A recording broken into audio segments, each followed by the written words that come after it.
we're going to begin to act, beginning today. Tout au long de l'histoire, les drapeaux ont permis de représenter un État, une nation, un peuple, voire plusieurs à la fois. Le drapeau sera présent dans le cadre des relations internationales, des guerres, mais permettra aussi le ralliement sous un étendard commun, comme on a par exemple pu le voir après les attentats du 7 janvier et du 13 novembre 2015. Les drapeaux ne sont pas juste des symboles aux significations arbitrairement construites. Ils sont des indices politiques de domination, de subordination, voire parfois d'admiration. Ainsi, les drapeaux de nombreux pays présentent des similitudes. De nombreux pays européens ont adopté les drapeaux tricolores en suivant l'exemple de la France, dont le bleu représente la Commune de Paris, le blanc la monarchie et le rouge le sang versé par le peuple. Ce modèle de drapeau s'est d'ailleurs exporté avec la colonisation et la volonté d'occidentalisation de certains pays comme la Russie des tsars.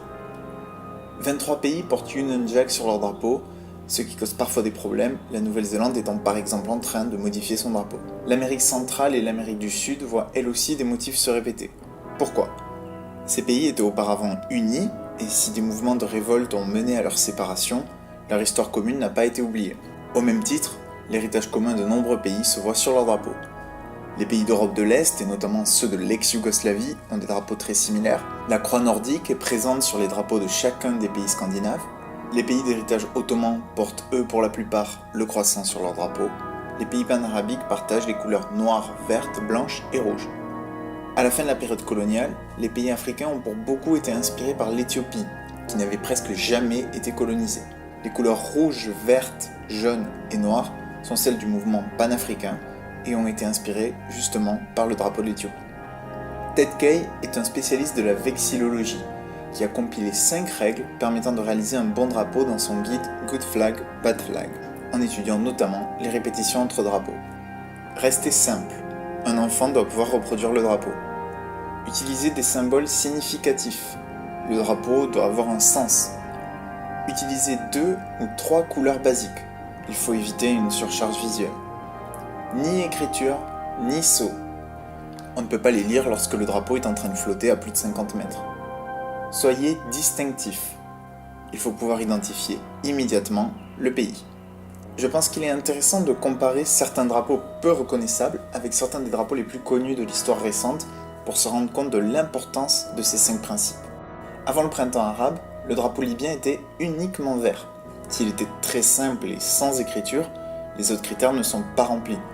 Mais surtout, on ne dirait pas qu'il s'agit d'un drapeau. Voici les drapeaux de Monaco, l'Indonésie et la Pologne.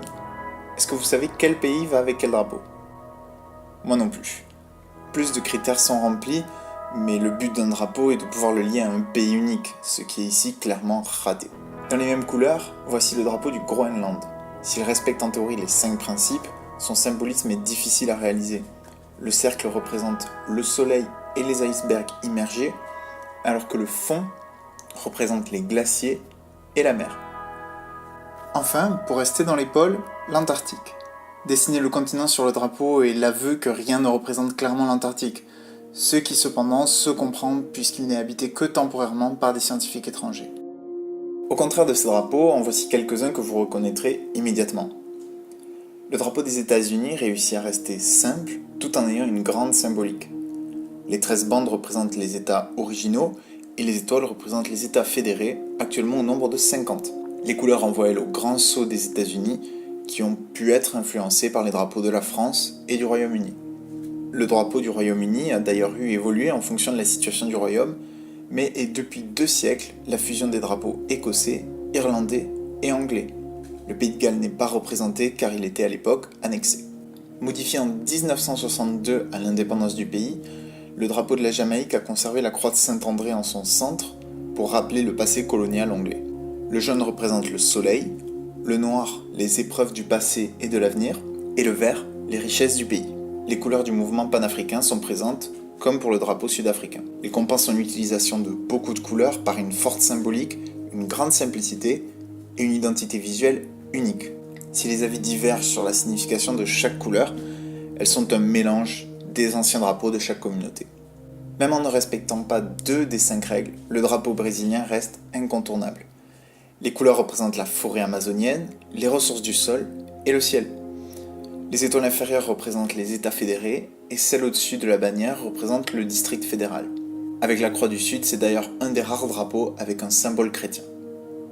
La couleur rouge du drapeau de l'URSS est le symbole du sang des défenseurs de la Révolution populaire. La faucille et le marteau représentent l'union des ouvriers et des paysans, et l'étoile est le symbole de l'armée rouge. Le drapeau possède un sens très fort malgré sa simplicité.